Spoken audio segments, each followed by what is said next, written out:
Launches the throw down toward the goal line, going up. Ball tipped in the air. Caught! Touchdown! Reverses his field. Got a block from Pittman. Going deep. Got a man in the end zone. Touchdown! It's a man's game tonight now. You know that.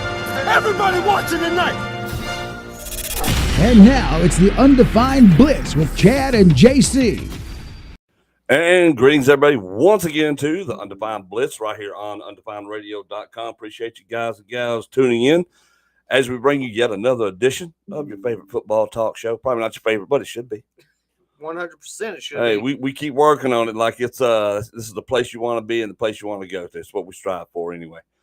But good Lord, me and Jason have been doing this for a while, so we feel a little confident in what we talk about a lot of times, even though, like everybody else, you never know what's going to happen in sports. As evidenced by what JC is now wearing in the studio today. Congratulations to the Texas Baseball Rangers. Yeah, no, this isn't a baseball show, so we Nope. won't dive into it too much. But we have to talk about it for a minute. Just the fact that, I know I've waited 34 years for it, and I know how it felt when it happened. I can only imagine what you were going through. Basically my whole life. Seriously, basically my whole life. They've only been in Texas for 52 years. That's right. Which is almost right there at your entire life. It's right there. I mean, seriously. And to think of all the players that came through that we loved that didn't get to have this moment. You know, the Pudge Rodriguez's, the Juan Gonzalez, Rafael Palmeiro. Buddy Bell. I mean, there's been so many throughout the years, big man. Fred McGriff guy when I was a kid. Oh, yeah. I mean, Rafael Palmeiro and those guys Will Clark. Yeah, there's a ton. Juan, It's Gone, Gonzalez. I mean, there's been so many that have come through Texas. I mean, even to more recent history with Josh Hamilton, Adrian Beltre, and Elvis Andrews, Nelson Sammy Cruz. Sosa played for the Rangers at one point before he went to Chicago and did all that. I mean, and after. And yeah, he did. He did come back afterwards. But I'm saying there's been a lot of names that have come through and played for him. A lot of homegrown guys. Michael Young. Let's not forget him. Oh, yeah. Or Ian Kinsler. That's right. There was a lot of good dudes that never got to have this moment, and just to watch that team rally the way they did.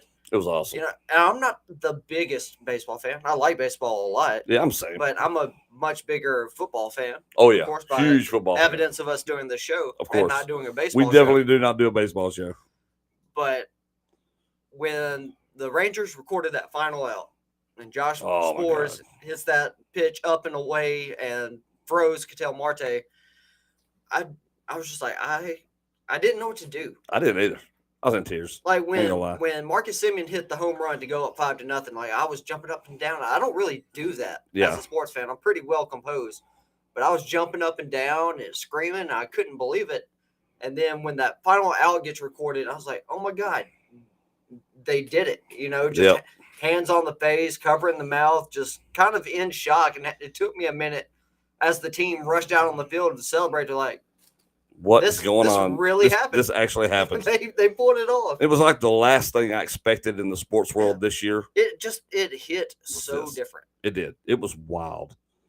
It was like the Cowboys could win the Super Bowl. It will not have the same feeling for me. No, it won't. It just won't. I mean, I'll be pumped. I would too, but this was special. Yeah. I mean, beyond special. So it weird, was, especially because 2 years ago, this team had 102 losses. That's right. You know, they were not good. This is the worst season in the history of the franchise. Just 2 years ago. Yeah, they were rough. It was rough. And then they went all in, getting Marcus Semien, getting Corey Seager, Jacob deGrom, which I know he only got to pitch 6 games before he had a season-ending injury, but they won all 6 of his starts. That's right. Which got them to the postseason. Exactly. So the trade for Max Scherzer, which he got hurt about a month before the playoffs, and he didn't pitch well in the playoffs, but getting Nathan Eovaldi, the trade for Jordan Montgomery, absolutely. But if Scherzer doesn't get hurt and some of those other guys don't get hurt, we may not end up with Eovaldi and a couple of those guys. So, because a couple of those trades were made just because they got some. You had some injuries happening in midseason, right? They did, but Eovaldi they signed this offseason. Well, they got Eovaldi in the offseason, but there were a few of these guys they brought in. He has the best record at the All-Star break of any starting pitcher. I think Chapman they brought in during the season. Yeah, Aroldis Chapman they made the trade for. Montgomery they traded for. Scherzer they traded for. And they only got, and you think about the moments Montgomery had in the playoffs, were massive. And they only got him in the trade because the Yankees didn't think he would make their postseason roster. That's right. Oops. And then he was huge for him. Well, you know what? He didn't make the Yankees postseason roster, but he made the Rangers. Because the Yankees didn't have a postseason roster. No, they did not. And it was wild. I saw this thing where they were talking about the Rangers. Did they buy a championship? Kind of, Or but they made every move you could. Well, that was the thing, They right? called up guys from their farm system. Yes. They traded for guys. They signed free agents. And I think their farm system was ranked number 8 coming into the season. Yes, because they've been picking really high in the draft for several years now. But the thing was, for years it was in the tank, like 25th, 26th. You only had a couple guys that were they were older guys.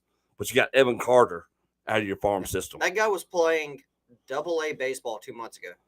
Exactly. So when I see that, it lets they did what other teams can do. They went out and spent the right money, but they didn't just go out and just spend top tier players. They went out and spent money on players who they felt could be here, could raise the level of the team, could work together and function with what they were trying to build. Well, you think about a guy like Adolis Garcia, aka El Journeyman. Bobby. We watched that man play at AutoZone Park. That's right. When he was in the Cardinals farm system. That is true. When he was in AAA for the Memphis Redbirds, he got designated free agent by the Cardinals, got picked up by the Rangers, who then they hit him. They DFA'd him as well. Absolutely. He cleared waivers. No one wanted him. So he had to go back to the Rangers. And then a year later, became an All-Star. 2 years later, became All-Star again. ALCS MVP and World Series champion. It's a wild story. And then when you start hearing names like Shohei Ohtani wanting to come play for the Rangers, I'm not upset. I'll be insufferable if that happens. That's right. That would be crazy. It's going to be a wild offseason. But we're going to talk football, though. Yes, sir. We are here to talk football, but there's no way we were not going to open up this show without talking about our world champion. Do we have to? Texas Rangers. Because in my backyard growing up, they've been multi-time World Series champions. But that was all in imagination land, right? It was never a real thing, and what was great. Last week was great just because of that. Yeah, just an experience that you kind of write off after a while. Like, you do, and I think that's why hits off, because you're like, well, this is never going to happen anyway. So it's like I was excited when the Mavericks won the NBA Finals 12 years ago. Yeah, because the Rangers went to the World Series later that year. That's right. So that could have been a huge year for the Dallas-Fort Worth sporting area. Of course, we know it didn't work out for the Rangers, but I remember when the Mavericks won, I was like, man, this is a pretty cool moment. It was an awesome moment. But that was kind of it, though. I was like, I'm happy for Dirk. I'm happy for the organization. I'm glad that they finally got a title. But, man, when the Rangers won, I was like, why am I emotional about this? I was very emotional. All you got to do is go look at my TikTok. It took me all night and the next day. I was like, do I really want to post this video? I'm like, yes, I do, because that's a moment. It's just one of those things where it's like you're sitting there. I was like watching the game, like I'll record my reaction. But then what if I jinx it? And I was like, screw it. Let's just see what happens. To me, it was like when you would see the videos of the Cubs fans. Yeah. After the Cubs finally won the World Series, or the Royals fans. After they won the World exactly. Series. And you would see these guys who are older, and they're just like, what do I even say? I don't know. How do I react? How do I feel? Right now. You're excited, right? And you're just, but it's like, holy crap, this really happened. And all they can muster to say is they actually did it. There could be aliens. Not they finally did it, but they actually did it. There could be aliens land in my backyard, and I wouldn't have been more surprised than I was the other night when they won, right? It was a whole different thing, man. It was wild. I don't know how that's what I'm saying. The Cowboys could win the Super Bowl, and I wouldn't be as excited as I was. That feeling, that weird, special, crazy feeling right there, it was different. It was just different. It was wild. But we will get into some football now. Remember, guys, this is the Undefined Blitz, brought to you by Toby Town Media, and we're going to dive into some college football from the weekend. Yeah, we'll run into stuff. If y'all want to talk about specific things in college or pro football, just put it in the chat and we'll talk about it. We can talk about whatever y'all want to. It don't matter what it is. But we're going to run down some of these scores. We'll talk about a few of these games and see what happened. Texas survives Kansas State after trying to give that game away 33-30. Yeah, that was butthole puckering. That was pretty bad. Ole Miss survives Texas A&M after trying to do the same thing. Yeah, also sphincter clutching. That's right. Ohio State beats Rutgers 35-16. Georgia beat Mizzou 30-21. Georgia survived Missouri. I mean, Missouri really took it to Georgia in this game. Yeah, they played hard. You know that program is pretty ecstatic with the way things are headed over there. And they have to be. Michigan trounces Purdue 41-13. Didn't need to steal signs to get that one. That was easy. Florida State beats Pittsburgh 24-7. Washington beats USC 52-42. Which led to the dismissal of the defensive coordinator for USC this week. Yep, he's gone. Oregon beats Cal 63-19. Alabama beat LSU 42-28. Pretty competitive game through the first half. I mean, Jaden Daniels and Jalen Milroe were almost identical in their numbers. Yeah. I mean, the biggest difference in this game is the interception that Daniels threw. No, that's true. It was a good game. I mean, it was pretty back and forth. Oklahoma State beats Oklahoma 27-24. I ain't mad about it, baby. Like, I know in the last Bedlam game. Yes, and it kind of hurts Texas's quality of loss. Yeah, it does. But Oklahoma, if you look at Oklahoma's two losses, they just lost to a team that was in the top 25. And last week they lost to a team that wasn't in the top 25 but had previously been in the top 25. That's right. So, I mean, how bad does it really hurt the quality of loss for Texas? Yeah. Penn State beats Maryland 51-15. Louisville beat Virginia Tech 34-3. Unranked Clemson beats number 15 Notre Dame 31-23. How weird is it to say that Clemson pulled an upset? Because Clemson's been so good for the last 9-10 years. That's right. And then just to be in a situation where you're like, yeah, Clemson pulled an upset this weekend. Well, and you see it because it's like we were talking last week about with Dabo and what he's expected. You know, there's an expectation playing over there right now. But he refuses to play by how he refuses to go where the game is going. And that's the problem. Like, you can't just do that. NIL is huge. Transfer it's not portal going away. Is huge. And it's not going Neither anywhere. one of them are going away. And he refuses to do those things. And until he adapts to that, Clemson is going to find themselves in these kinds of situations where they have pretty good talent, but not good enough to win games. Well, this is the problem when you have obstinate people who just be obstinate because this is the way I am. This is the way I believe and it's always been. Well, the games change. You have to change with it. No one thinks that Dabo Swinney is a bad coach. No, he's not. He's a good coach. However, but the times are still changing. The recruiting game is not the same anymore. No, so you got to change and adjust with that if you want to stay on top. That's the only way this works. And he's going to have to understand that. You got number 16 Oregon State beating Colorado 26-19. Yeah, Colorado tried to make this a game late. I mean, they blocked the extra point attempt, ran it back for a 2-point conversion, and then they kind of owned the fourth quarter, but it was just too little too late at that point for the Buffaloes. Tennessee beats UConn 59-3. You have Utah beating Arizona State 55-3. Arizona beat UCLA 27-10. Yeah, Arizona's and UCLA is just going. Bloop. Yeah, Arizona's done this a few times this year where they've beaten quality opponents, and they find themselves at 6-3 overall and 4-2 in the Pac-12. Bryson says, "Let's talk about some of the worst officiating ever at Ole Miss versus A&M." We are going to get around to that because it's officiating in a few things happened this weekend, and we are going to talk about. So just hang tight. 21 Kansas beats Iowa State 28-21. Tulane beats East Carolina 13-10. Did not think that game would be that close. And Army beat previously unbeaten Air Force 23-3. Yeah, so they get a rival over one of the other military academies. Yep. We were just talking last week also about this. The first win for Army against a top 25 opponent in almost 50 years. The 1970s was the last time it happened.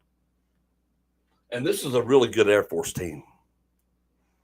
But, you know, they're a triple option team. And so. And this is what happens when you. At some point, if you don't have that triple option going, it's going to eat you up. Yep. We'll talk about the top 25 real quick. Because we know that as of tomorrow night, there will be our second week of CFP polls coming out. But talk about this top. We'll go through the top 10 for sure. Georgia, Michigan, Ohio State, Florida State are your top 4 right now, followed by Washington. Then you got Oregon, Texas, Alabama, Penn State, Ole Miss moves into the top 10. Louisville actually moves up to number 11. Oregon State moves up to number 12. Utah's at 13. Tennessee's at 14. Oklahoma State, who wasn't ranked, comes all the way in at 15.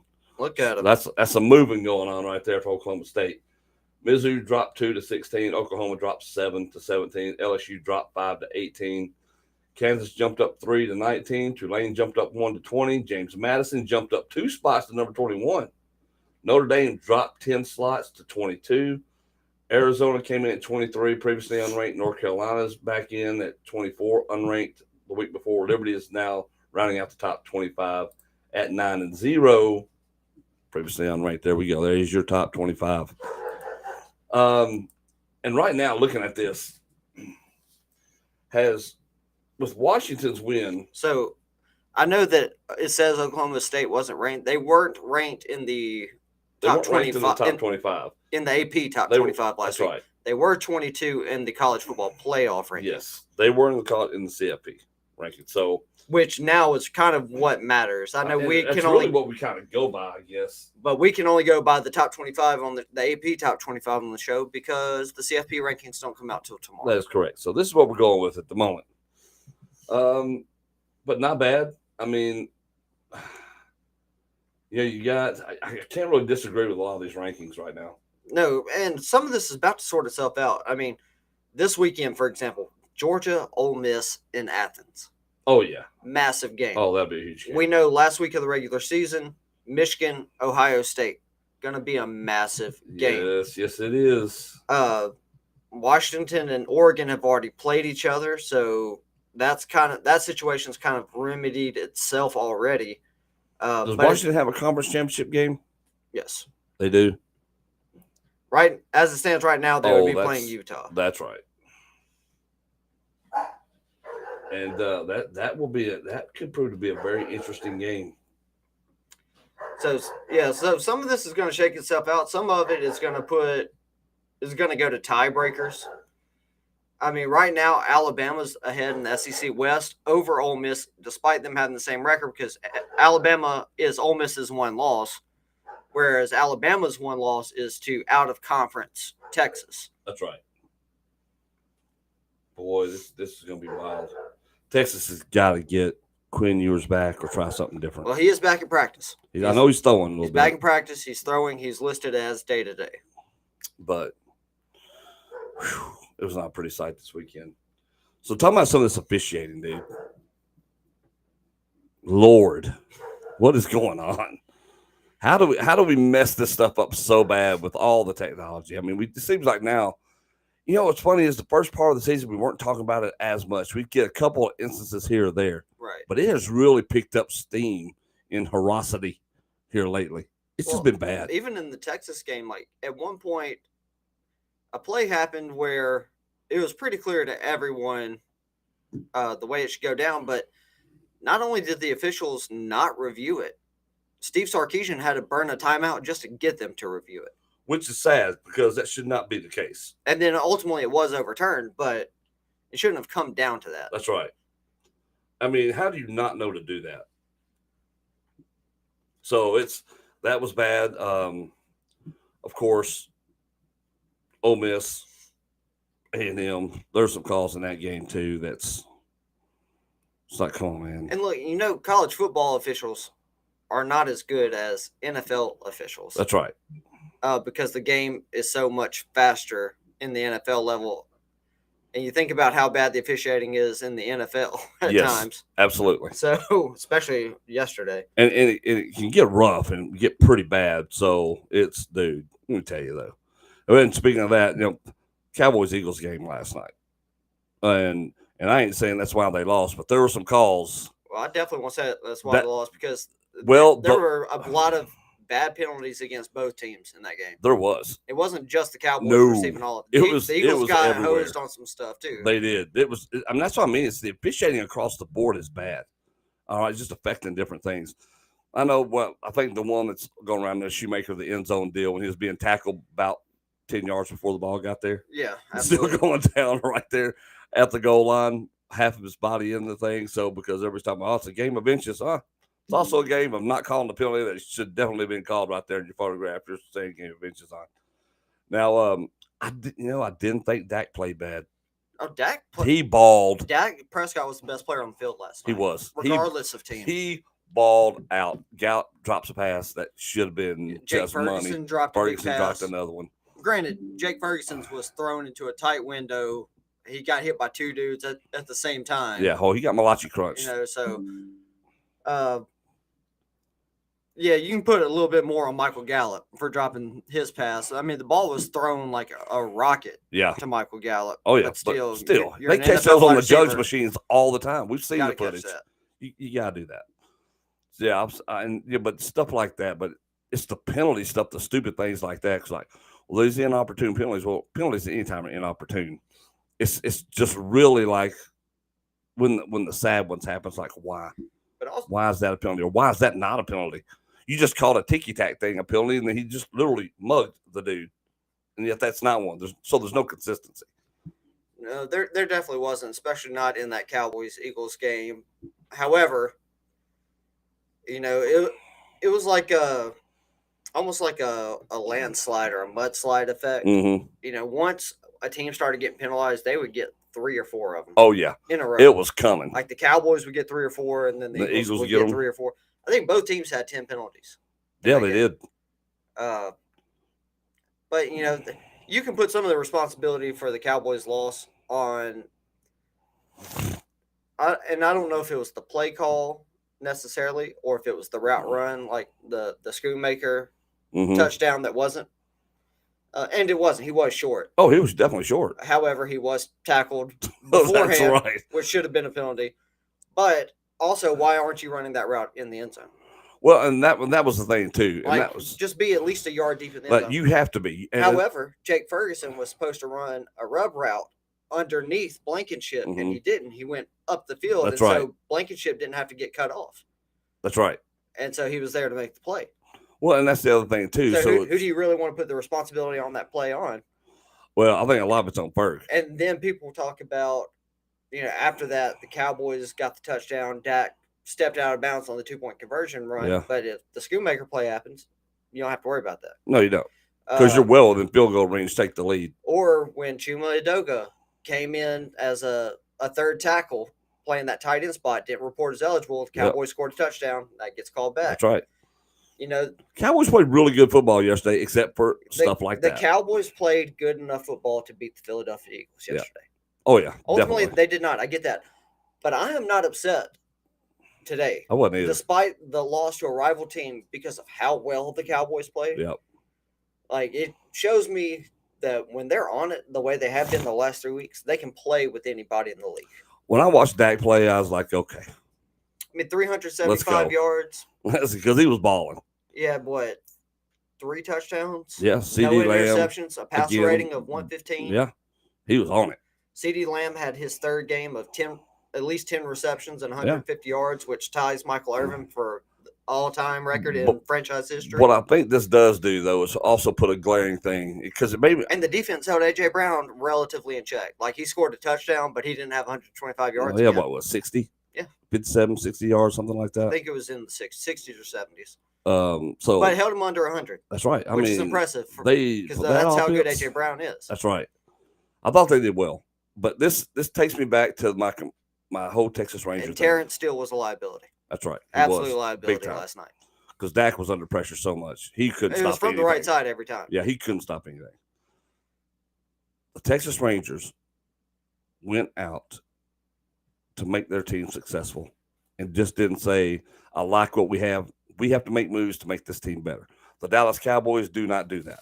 No, they don't. There's a difference between being arrogant and stubborn and saying, hey, look, let's take a critical look at our team. How can we make this better? We got to make these moves because our fans deserve better. That's the differences between a championship organization and one that will continue to wallow in mediocrity. But it's Cowboys also the difference in a hard cap and no cap. Well, but there is that. But again, it all comes back down to discipline and what you're doing with your organization. There are a lot of other teams that have to face those things too. But the Cowboys could make room and could have done some things by the trade deadline to shore up a need for this season. They don't do that, but they never do that. We're going to roll with what we got, and what you got is not winning you football games. You can blame it on what you want to, but it's not. Well, I think they showed yesterday they have the talent on that team to play with anybody. But you got to find ways to win games ultimately. You have to. You have to. There's just. I think Dak Prescott showed that he's good enough. Dak is definitely good enough. I think we all know Mike McCarthy's good enough despite our concerns about his handling of certain situations. Sure.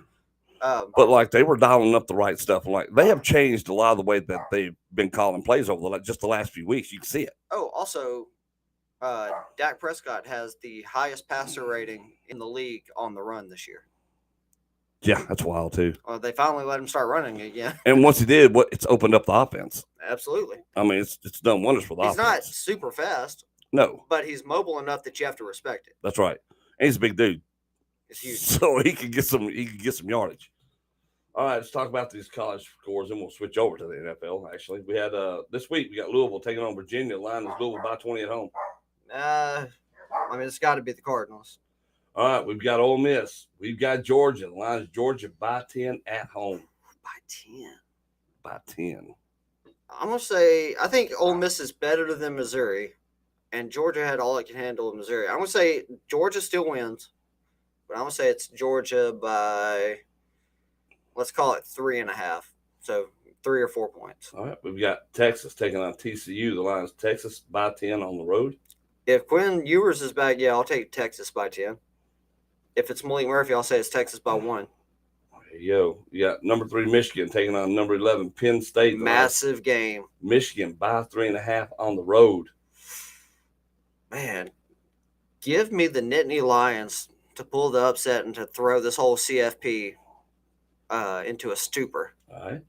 We've got number 8 Alabama taking on Kentucky. The line is Bama by 10.5 on the road. Yeah, Bama should win that one. We got Texas Tech taking on number 21 Kansas. The line is Kansas by 3.5 at home. Is Kansas still riding high from that upset victory over Oklahoma? We'll find out. But I'm going to take the Jayhawks at home. We got number 24 Tulane taking on Tulsa. The line is Tulane by 23 at home. Well, Tulane should have won by 1,000,000 last weekend. They only won by 3 points. They are the much better team, and they should improve to 9-1. You got Baylor taking on number 23 Kansas State. The line is Kansas State by 20.5 at home.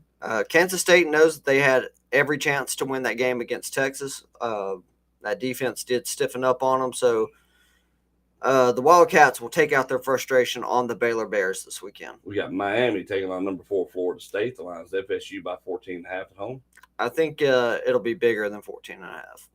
Yeah, number 18 Utah on the road to number 5 Washington. The line is Washington by 9 at home. Man, I really wish the Utes had Cam Rising, but they don't. Yeah, I'm going to go with the Huskies, man. I've picked against them a couple times this year, and they just don't lose. They might play gross, but they don't lose. Here's a good one. Number 17 Tennessee. Number 12 Mizzou. The line is Tennessee by 1.5 at home. On the road. On the road. I'm sorry. And because they're on the road, that 1.5, in my opinion, swings back to Missouri. I'm taking the Tigers at home. All right, you got number 22 Oklahoma State on the road at UCF. The line is OK State by 2.5 on the road. Hopefully they're not too hyped up from last week, knocking off Oklahoma. So I am going to take the Cowboys in that one, but they can't take UCF too lightly. We've got Stanford taking on number 16 Oregon State. The line is Oregon State by 21. I'm going with the Beavers. We've got West Virginia taking on number 9 Oklahoma. The line is OU by 13 at home. Does Oklahoma lose 3 in a row? That would be wild. That would be insane. This is another Big 12 matchup. And how much does it hurt Texas if they do? Give me the Mountaineers. I'm going to regret that one, but give me the Mountaineers. All right, we've got Michigan State taking on number 1 Ohio State. Oh, Ohio State by 1,000,000. Florida taking on number 14 LSU. The line is LSU by 13.5. Yeah, this will be a get-right game for the Tigers. Arizona State taking on number 19 UCLA. The line is UCLA by 16.5. Yeah, Bruins should bounce back. Number 20 USC. Number 6 Oregon. Oregon by 16.5 at home. USC can't stop a nosebleed, so I think Oregon will definitely get the win there in Eugene. And we got number 25 Air Force taking on Hawaii. The Lions Air Force by 18. I'm going to take Air Force, of course. There we go. Well, I say that, these are updated, so these are actually not the top 25 games. Right, because we won't know what the top 25 games will be until but tomorrow. As of what we've got right now, this is what we're dealing with, folks. So just bear with us. All right. This weekend's games in the NFL, you had on Thursday night, you had the Steelers beating the Titans 20-16. You had we talked about the Cowboys and the Eagles. The Eagles win that game 28-23 after a big third quarter from them. You had the Chiefs beat the Dolphins 21-14 in Germany. Yeah, it definitely. How about the Dolphins are 6-0 against sub 500 teams, and 0-3 against playoff teams. There you go. It's a different look, folks. They've looked incredible at times this year, the Dolphins have, but man, when it comes to quality opposition, they are struggling. Vikings 31, Falcons 28. How about Desmond Ridder coming in not Desmond Ridder, but Josh Dobbs coming in off the bench for the Vikings and leading them to victory? Yeah, he sure did. Absolutely huge for him. I think he only practiced with the team once. Didn't take any first team reps and didn't know hardly anyone's name on the team. He's on his 5th team in a year. That's right. And he's just going out there and he finds ways to win regardless of what uniform he's wearing. Yeah, the Browns shut out the Cardinals 27-0. Yeah, a franchise worst for the Cardinals, 58 total yards of offense yesterday. Dang, that is wild. Yeah, new level of ineptitude. It still is amazing that the Cardinals ever beat the Cowboys. I know, it's their only win. It's still crazy. You had the Packers, Rams 20-3. Yeah, no Matt Stafford. It was a huge problem for the Rams as they fall on the road there. We had the Commanders beat the Patriots 20-17. Yeah, the Patriots fall to 2-7. They are now have the worst record in the AFC. The Saints beat the Bears 24-17. The Saints improved to 5-4. They're like a really consistent middle of the road team. Yeah, the Saints are, and the Bears are a really terrible team despite all the talent that they do have. I mean, they're missing Justin Fields for the 3rd straight game, which hurts. But the Bears are 2-7, which helps their draft stock. But also the Panthers lost this week and fell to 1-7, which also helps the Bears draft stock. Exactly. Yeah, the Ravens 37, Seahawks 3. Are the Ravens the best team in the NFL right now? It feels like it. I mean, the Chiefs beat the Dolphins, but last week they absolutely crapped the bed against the Broncos. And yeah, I mean, and the Ravens, the way they've been beating teams here lately is ridiculous. Yes, just absolutely beating teams into the ground. And it's boy, and they're doing it on the ground. You've got the Texans beat the Buccaneers 39-37. Look at C.J. Stroud. 470 yards, 5 touchdowns, no interceptions. And look, every one of his weapons helped him out. Noah Brown, 153 yards and a touchdown. Dalton Schultz, 130 yards and a touchdown.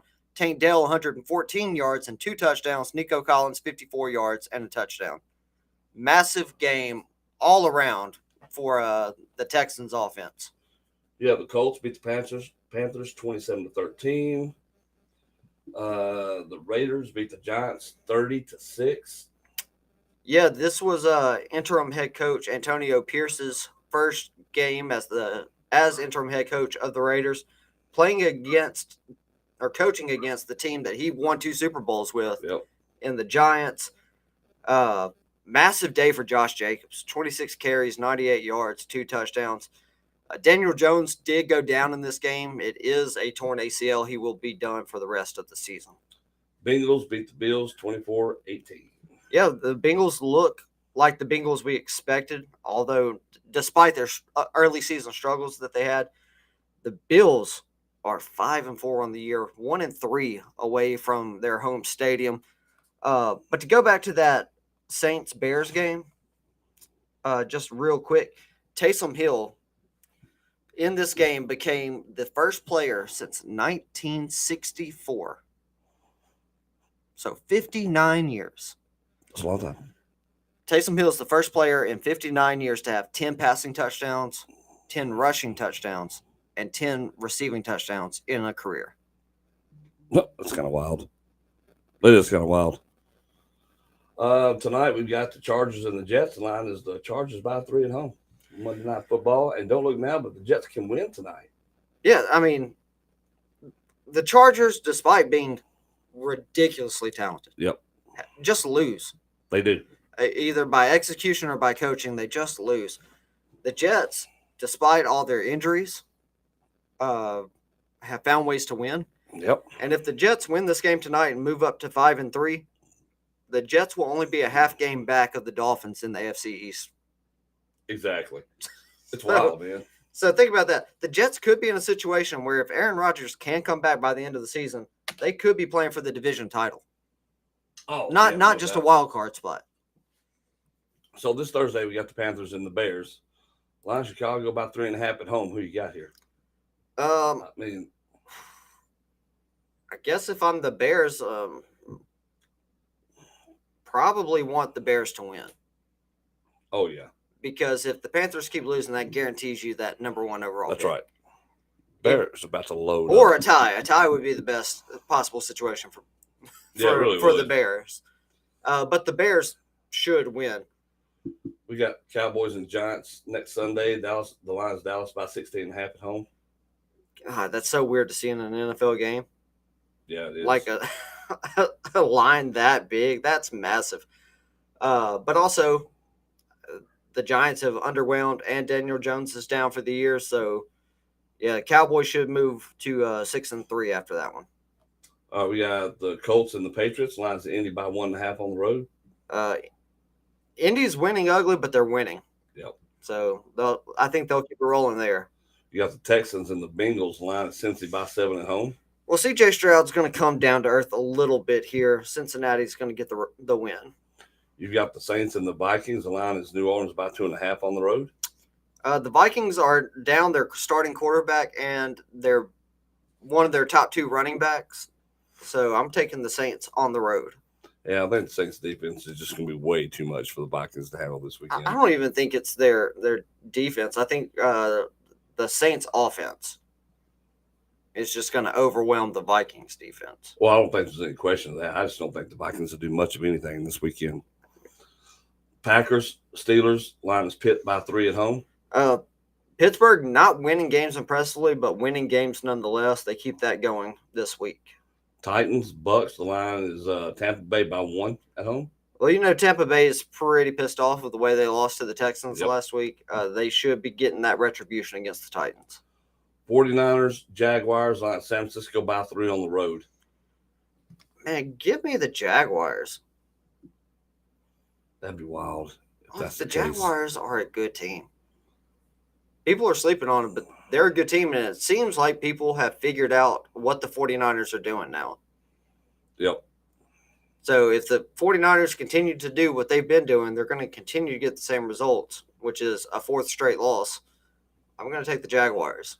You got the Browns taking on the Ravens. The line's Baltimore by 6 at home. Massive game in the AFC North. Every AFC North team is 2 games over 500. Every team is at least 5-3, except for the Ravens, who are 7-2. I'm looking for the Ravens to continue to get it done, despite the fact that Deshaun Watson finally looked like the Deshaun Watson of old this past week, and Amari Cooper is still spectacular. But that Baltimore Ravens running game and that Baltimore Ravens defense, it's just hard to get anything going against them. So I'm taking Baltimore. You got the Falcons and the Cardinals. Lines Atlanta by 1.5 on the road. Arthur Smith, I get that you're playing arguably the worst team in the NFL in the Cardinals. But here's the thing, man. You inherited Kyle Pitts, and yet you throw the ball to Jonnu Smith. You went out and you intentionally drafted Bijan Robinson, and then you don't use him. What are you doing? Honestly, I hope because of that, I just hope the Cardinals find a way to take this game. Oh, yeah, definitely. Lions, Chargers, no line on this game as of yet. Yeah, that'll change after the Chargers game tonight, but I'm taking the Lions on the road. You got the Commanders and the Seahawks. Line Seattle by 6.5 at home. I would like to say that Seattle would win, but man, the way they're just so up and down. Like they're weirdly inconsistent. They should beat the Commanders, so I'm gonna take them, but I don't feel super confident about it. You got the Jets and the Raiders, no line on this game yet. Not until after the Jets game tonight. Mm-hmm. I mean, both teams are on backup quarterback, so you can't say it's one thing or the other. I mean, yes, the Raiders have Devontae Adams, but the Jets have Garrett Wilson. So, like, you kind of pick your weapons. And you've got the Broncos and the Bills next Monday night, which we'll talk about next Monday night. The line right now is Bills by 7.5. Yeah, and it should be Buffalo, but we just don't know. Yeah, we have no idea. No idea. All right. Folks, it's awards times. Y'all know what that means.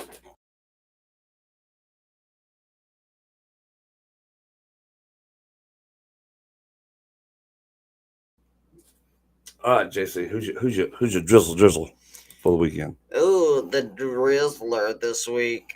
What one stunk it up?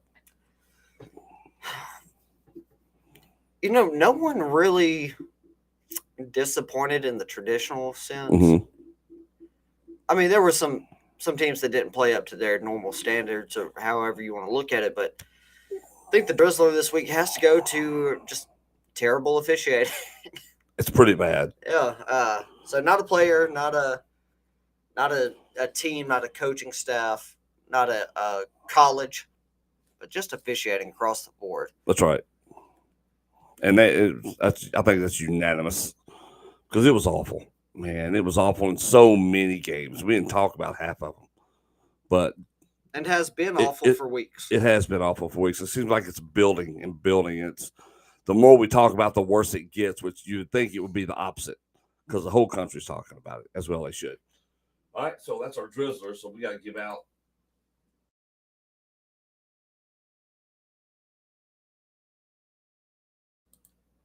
Got that big kahuna to give out. Who's your big kahuna for the week? I think this one's clear cut. I don't know if there's really any competition for it, man. C.J. Stroud, 470 yards, 5 touchdowns. I think he was 30 of 42 passing. Like, massive game for the rookie quarterback for the Texans. I think it's the most yards by a rookie ever. But getting the 5 touchdown passes, that's massive. Great showing for that offense all around. But C.J. Stroud is my big kahuna this week. And my big kahuna is a once-in-a-lifer. You seldom ever see it. My big kahuna is the Texas Rangers baseball team. On a football show. On a football show. Because never in my life has it happened until now. The Texas Rangers winning it all. They are world champions. So, yes, in a week where there are lots of up and downs, you talk about hitting the pinnacle. And the Texas Rangers finally did it. Yep. After all these years. So I went back this week. I don't know if you remember, but a couple months ago, I ordered a documentary. It's called Facing Nolan. Oh, yeah. It's all about just Nolan Ryan his entire career. His life coming up. Yep. From the time he got drafted by the Mets, winning the World Series with the Mets, getting shipped off to the Angels. The Angels owner kind of getting contentious with him going to the Astros, killing it for the Astros. I mean, and then the owner's like, hey, we're paying you entirely too much money. We don't think you're worth it. Then in his 40s, him going to the Texas Rangers, throwing 2 more no-hitters in his 40s. That's right. All the way up to his very last outing where he blew out his arm in the first inning. Like, he hurt his arm, his elbow. That's right. He hurt his UCL pop. He gave up 5 runs against the Mariners. But his last pitch that he threw in a major league game still was 98 miles an hour. Which is stupid. That's nuts. You know, the fastest pitch that they ever clocked him on that he threw was 100.9 miles an hour. However, from where they used to clock those pitches, though, was way far back. You know, now they do it directly behind home plate. If you extrapolate and you move it to where it is currently, that number moves up to about 108 miles an hour. That's Nolan crazy. Ryan. That's throwing wild. heat and would throw that heat on purpose at people's domes. That's right. One of the longest tenured players in Major League Baseball history.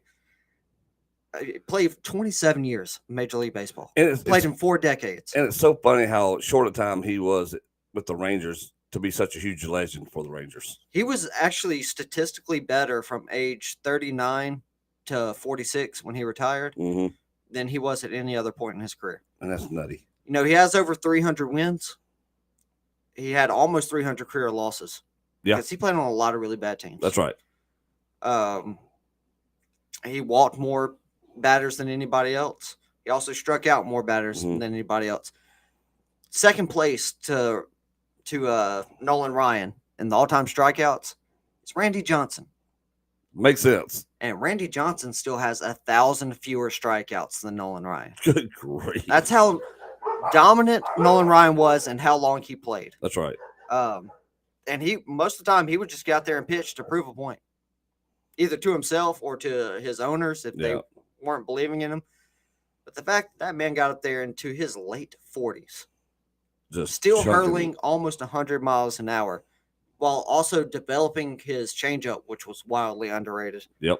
And throwing his curveball, which if it was on, was nasty. Was menacing. But if it was off, it was going for a ride. Yeah, it was gross. But it was just wild to watch that documentary and really appreciate Nolan, just how unique of a character he was. Yep. And just felt bad that he never got to win a World Series with the Rangers.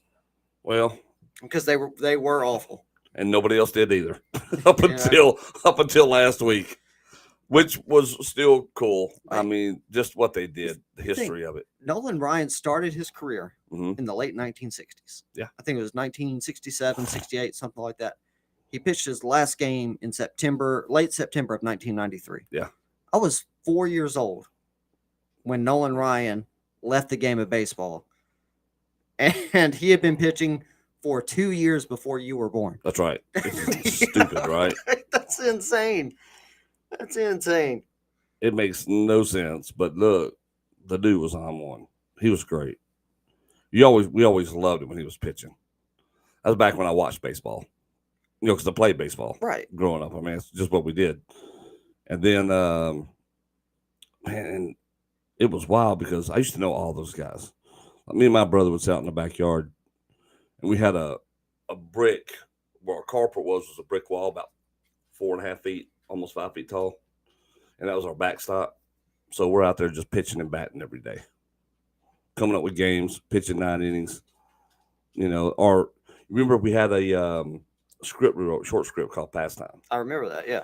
Based off a lot of the ideas of what me and him used to do back there.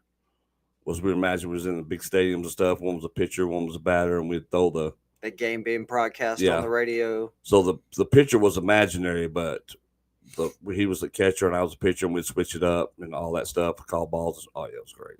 But it was all about that. We could go to so many Texas Ranger games. It was so much fun. So much fun. Well, we're gonna have to go to one next spring and look at those 2 new banners. You know, one being the obvious World Series banner, but also the American League pennant. We got to go. Added up there. Getting to look at the retired numbers of Pudge Rodriguez. I would love to see Globe Life. And Pudge was so overjoyed too, right? I mean, you had a lot of those and Adrian Beltre. And like all these former players were coming to that World Series because it just meant that much to them. Because of how much they enjoyed their time with the Rangers. I love the new regime up there, though. Well, I say new regime. I mean, what they've done, bringing Chris Young in. Yeah, it's relatively new ownership. But, the move to get Chris Young, who just – think about it. He won a World Series like 7 years ago as a player. And that dude is, what, 6'8"? Yeah, he's massive. Lord, he's a massive human. He is a large dude. But, love what the Rangers are doing. Love that – I mean, they have Corey Seager locked up for a while. Yes. He's on a 10-year contract. That's right. Played 2 of us. So they got him for 8 more years. Simeon's for 7? Simeon's for 7. They're 2 years into that. Simeon's an older guy. Yeah. Like, he's already in his early 30s. That's right. So, what will the drop-off be for him? But if you can get at least 3 good years with Simeon, Well, you already got 2. That's what I mean. But you can get 3 more. Because Simeon just played 179 games. Yeah, he did. He played every regular season game and played every postseason game. Which is wild. That was crazy, though. But, people were talking about they paid Corey Seager too much money. They paid Simeon too much money. They paid DeGrom too much money. They got a World Series title out of it. You didn't pay him too much. I'm sorry you didn't pay him too much. If you get a World Series title when your franchise has never had one, yeah. As a franchise, you've been around for 63 years. Yeah. It's worth it. I said you got to steal. Yeah, That's just how I look at it. Before Game 5, I think I tweeted out, if the Rangers win the World Series, go ahead. I think I said if they win the World Series or if they win the World Series tonight. Yeah. Either way, go ahead and retire Corey Seager's number. Mm-hmm. Go ahead and retire Adolis Garcia's number. Might as well. And go ahead and retire Bruce Bochy's number. Yep. Like, just retire the numbers. Be done with it, because they got you something that you Nobody wouldn't have otherwise got. That's right. Because we all knew by that point Seager was going to be World Series MVP. Yeah. We already knew that Bombi got the ALCS MVP. And then Bruce Bochy, one of the greatest managers of all time, won 3 championships with the Giants, including the first one was against the Rangers. Yep. But then to come into Arlington and to rally that team, who 2 years ago, like I said, 60 and 102. That's right. The following year, they were 68 and 94. Mm-hmm. And then to turn that around and go 90 and 72 and sneak in as a wild card team and go to the World Series and win that thing in 5 games. Oh yeah, it was wildly impressive. It was wild. I loved his quote at the parade too. This was fun. Let's do it again. Yes. Oh man, talking about popping the crowd. But every player too, that when they were interviewed after that World Series win, not one of them talked about themselves. No. They would get asked questions, but they talked about their team. They would always divert their answers to the team or to Bruce Bochy. Like Josh Young, they were talking to him about what Bruce Bochy did for him. He said, I walked in after Bruce got the job. He called a meeting of all the players. Or it might have been at spring training. Mm-hmm. Either way, Bruce Bochy called Josh Young into his office. He walked in and he said, Josh, here's the deal. We all know that you can bat, but we're going to have you step up defensively. If we want to get where we want to go, mm-hmm. you have to step up defensively and get better there. You say, here's the thing. I'm batting you 5th all year. That's not going to change. Yeah. You're going to be 5th in the lineup. That's locked in. Don't worry about that. Just worry about improving on defense, and we're going to be good. Yeah. And he did make leaps and bounds. He made leaps and bounds this season. Was an all-star as a rookie. Yep. That's wild. And then not only an all-star as a rookie, but he did bat 5th all season. It never changed. Bruce's faith in him never wavered. It didn't. And that's so powerful to have that leadership with that much faith in you. That's like here. This is what we got. Josh Young said he felt like he was 7 feet tall when he walked out of that meeting. Oh, no doubt. No doubt, because that's a lot of trust to put in you. We saw Heim's improvement at catcher. Gold glove. Yep. Nathaniel Lowe. Massive improvement. Gold glove. Also gold glove. Yeah, that's right. Adolis Garcia. Don't run on El Bombi. No, don't do it. Gold glover. That's it. As well as American League Championship Series MVP. It was wild. Nathaniel Lowe tickled the hell out of me during the parade, though. Because he was drunk. He was great. He was drunk, boy. Great. He's become one of my favorites. That dude's he was just living his best He's life. A cool dude. But I love Corey Seager taking the swipe at Alex Bregman. Oh, it was so unexpected. He come because of who Corey Seager Corey Seager's, for those of you who don't know, Corey Seager, the Texas Rangers shortstop, is basically a robot trying to pretend that he's a human. That's right. He's all business. Like, he might show emotion 5 times a year. Yep. So for context, for those of you who aren't baseball fans, I'll let you in on it. Last day of the regular season, the Rangers have a chance to be the division champions if they beat the Mariners. That's right. They didn't. Nope. So they end up tied with the Astros, but the Astros owned the tiebreaker. So Astros won the division. In the clubhouse, the Astros were celebrating, and Alex Bregman says, everyone asked what would happen if the Astros didn't win the American League West.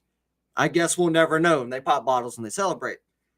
So at the parade, Corey Seager gets on the mic. The man who shows no emotion. The man who shows zero emotion. Got up there and said, he talked about his teammates very briefly. And he said, I really only have one thing to say. Everyone was asking what would happen if the Rangers didn't win the World Series, and I guess we'll never know. And you got to see all of his teammates pop. Oh, they did. The way they did reacted. He just say that? So, absolutely wild, man. It was awesome.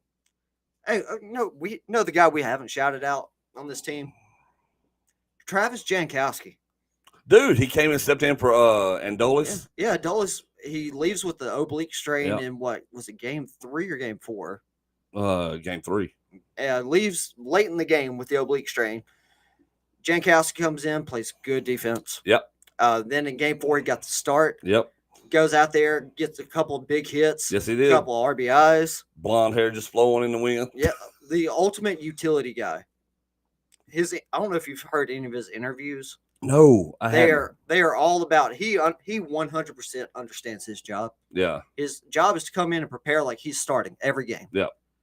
And then get to the clubhouse only to find out that he's not going to start. That's right. But if something happens and he does have to go in, he's prepared. He's ready to go. Yep.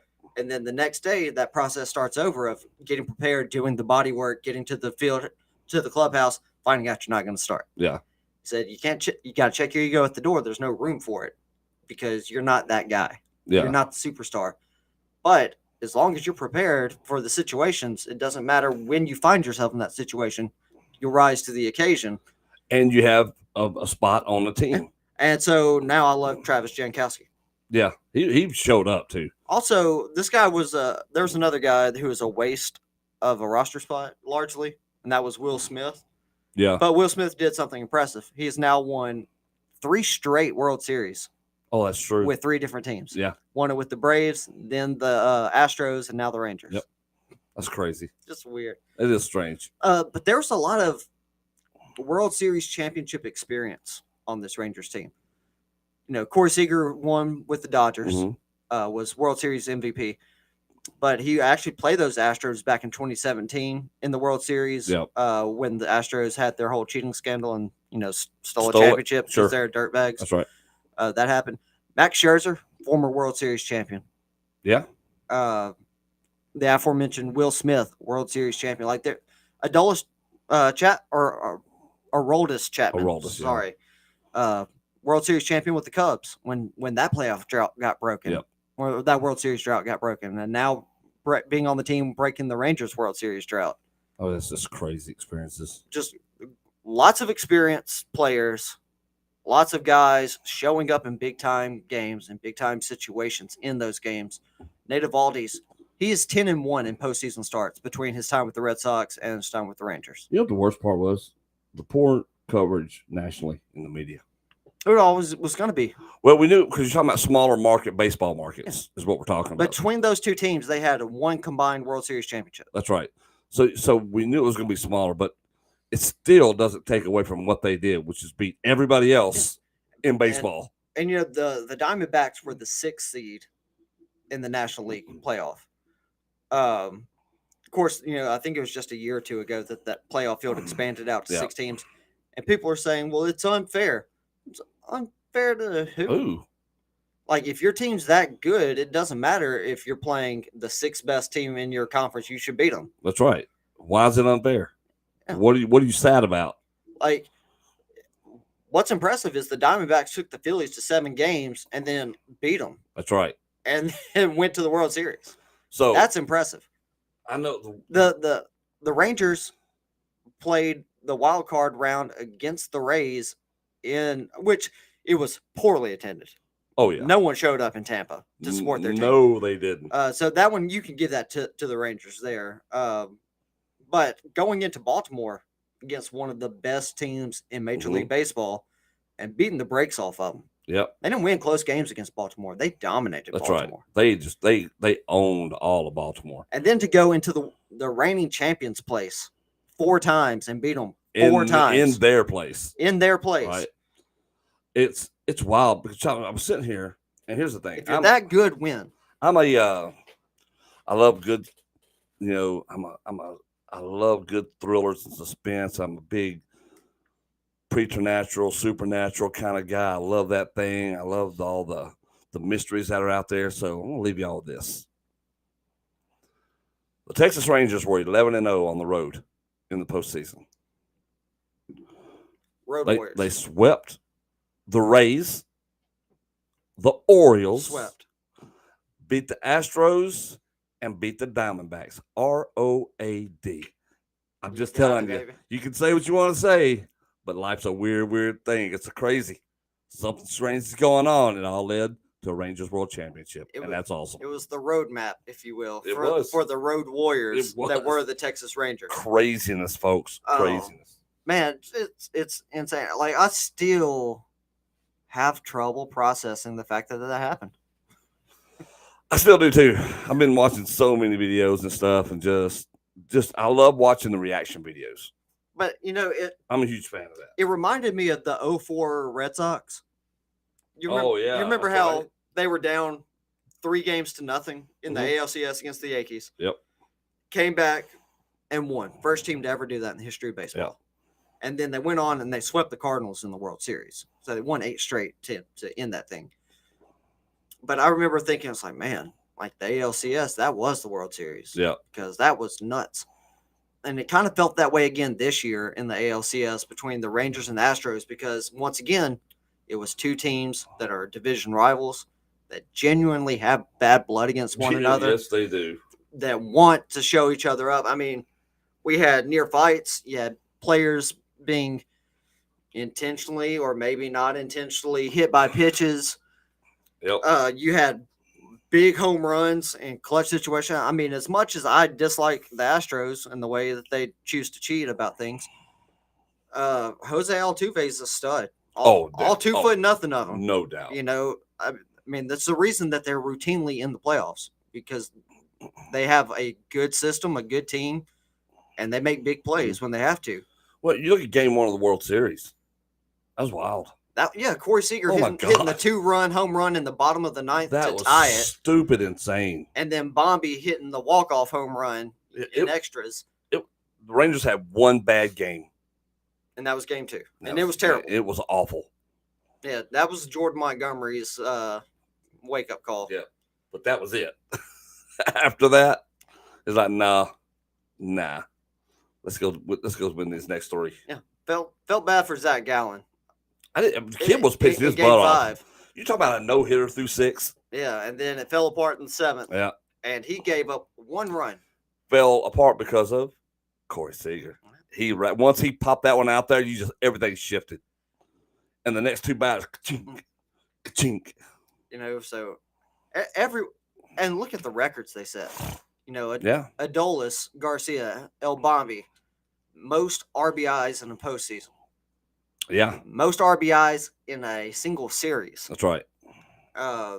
Evan Carter, most doubles in a postseason run. All right. He had what? 9. 17 consecutive. So what did he do? He hit in 17 consecutive games? Who, Evan Carter? Evan Carter. Yeah. That's what it was. Postseason, right? Hitting every game. And 9 doubles. Crazy. It makes no sense, man. 17 consecutive. This is a kid who got caught up in September from the farm system. Yeah. Was playing double-A ball. That's right. And then got sent up to AAA for a cup of coffee. And then came up to the major leagues and never looked back. Nope. And it's 21 years old, and he's a world champion. Dude made a difference out there. I mean, Absolutely. Look at this guy. This guy was something else. Even like a guy we haven't talked about, Leody Taveras. He had his moments where he showed up, and it was invaluable. That's right. Because Leody Garver had been up and down, and then had played more and more, had started getting more and more solid because he'd been in their farm system too. And he'd been, but yeah, you're right. I mean, he stepped up. Mitch Garver did. I mean, you think Game 5, Corey Seager gets on base with that double, and Mitch Garver knocks him home. Yep. And it starts the scoring for the Rangers, and then over the course of the next 3 innings, that 7th, 8th, and 9th inning, they add 4 more runs and guarantee themselves that World Series title. Oh yeah, it was man, so good. Just it at no point did it feel like nobody on that team, or not everyone, was contributing. That's right. everybody made a difference. Yeah. Except maybe Austin Hedges. Yeah. It was so funny in game 1 when Bombi hit the walk-off. Austin Hedges looked so relieved that he didn't have to bat again. Yeah, like, thank God. Well, I don't have to step back out here anymore because I'm sucking it up. But, guys, it was great. It was awesome. Fantastic. Thanks for staying with us and letting us share that with y'all because it was awesome. It was just awesome. It's been a great week. It was awesome. Hope y'all have a great week. We'll see y'all back here next Monday for more Undefined Blitz. Until then, y'all stay safe. We're going to have a good time. Check y'all soon.